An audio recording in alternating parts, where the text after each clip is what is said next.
എൻ്റെ പേര് ഫാത്തിമ. ഞാൻ കോഴിക്കോട് കോർപ്പറേഷൻ ഹരിതകർമ്മസേനയാണ്. പിന്നെ ഇതിലേക്ക് എന്നെ കൊണ്ടുവന്നത് ഞങ്ങളെ ജയിച്ച ഷീല മേഡാണ്. ഞങ്ങളെ 15 ആൾ ഞങ്ങൾ സെലക്ട് ചെയ്തതാണ്. 5 പേര് ഞങ്ങൾ സെലക്ട് ആയി ഇവിടെ വന്നു.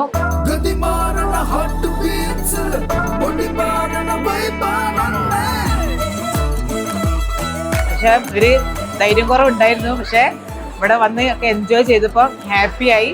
ഇത് അടിച്ചുപൊളി ഗെയിം ഷോ ആണ്.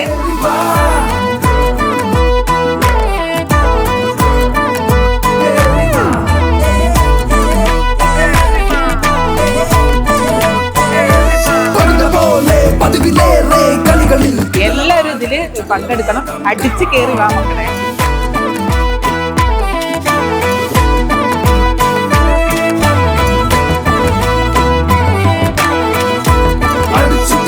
എല്ലാരും അടിച്ചു കയറി വാ.